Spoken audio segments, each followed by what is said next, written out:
Alors la propension de certains saints, on pense à la petite Thérèse notamment, à se réjouir de la mort prochaine, peut désarmer plus d'un croyant ou pas, car la mort, quoi qu'on en dise, ça reste, vu d'ici en tout cas, vu de notre modeste condition de terrien, une rupture douloureuse. C'est la perte d'une épouse, d'un mari, d'un enfant ou d'un ami.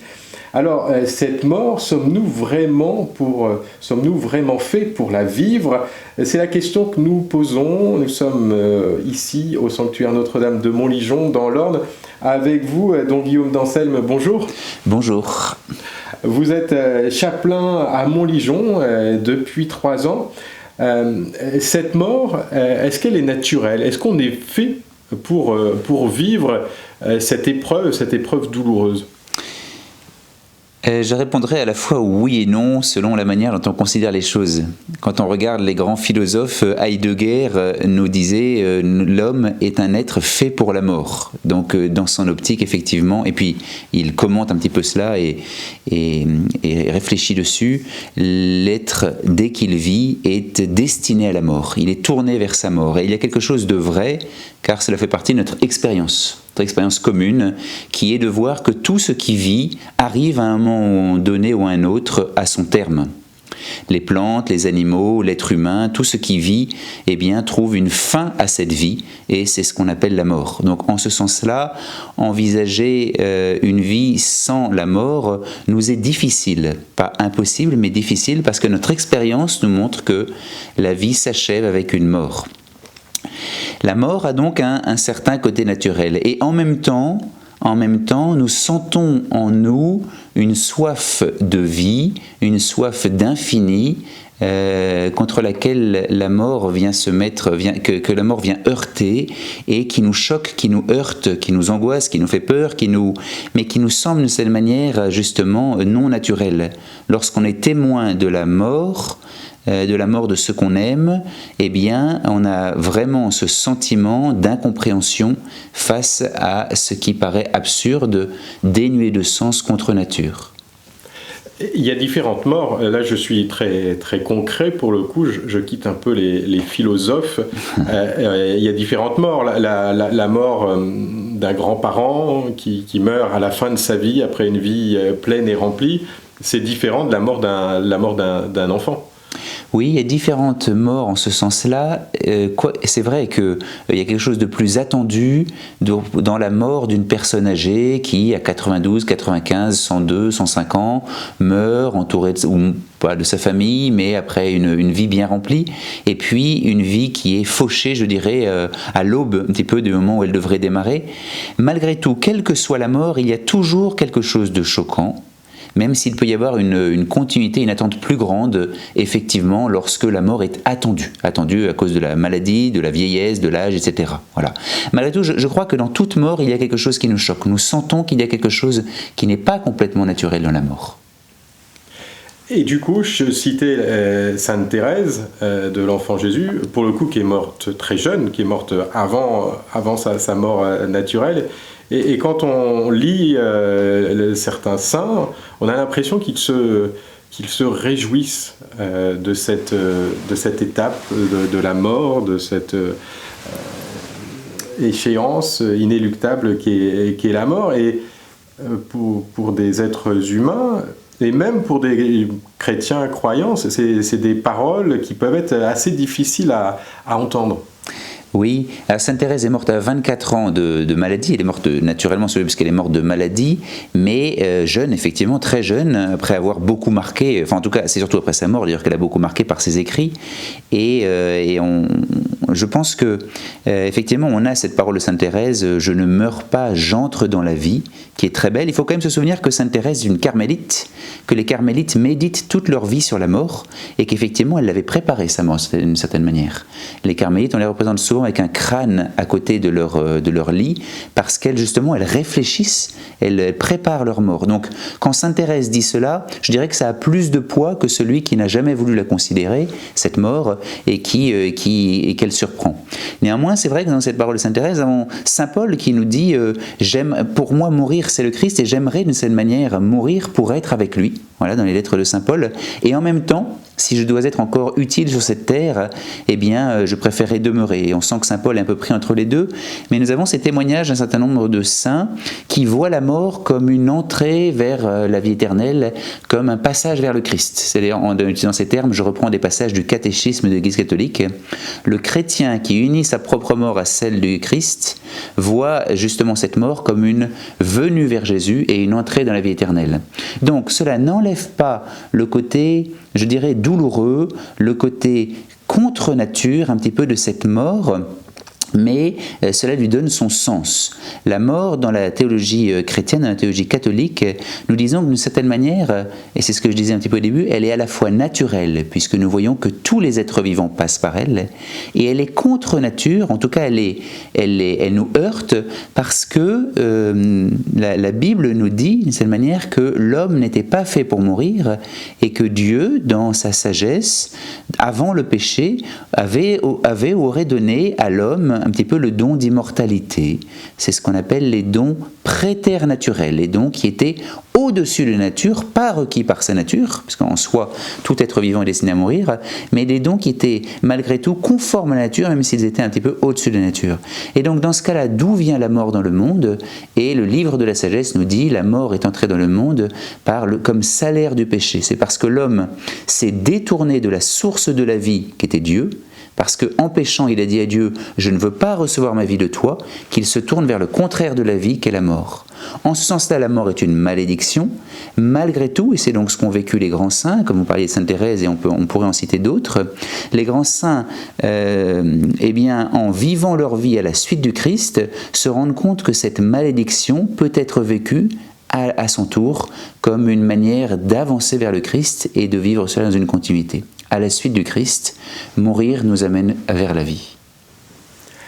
Aujourd'hui, dans cette émission Sanctuaire Normand, nous avons posé nos micros au sanctuaire Notre-Dame de Montligeon. Nous sommes dans l'Orne avec vous, dont Guillaume d'Anselme. On parle de cette mort et parfois de la difficulté à l'appréhender.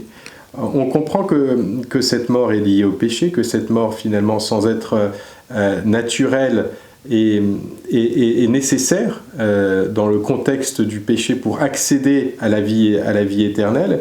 Est-ce que, comme chrétien, il faut que je m'inquiète malgré tout ce que me dit l'Église, les saints, l'Évangile, que je m'inquiète, que j'ai des difficultés à appréhender cette étape qu'est la mort?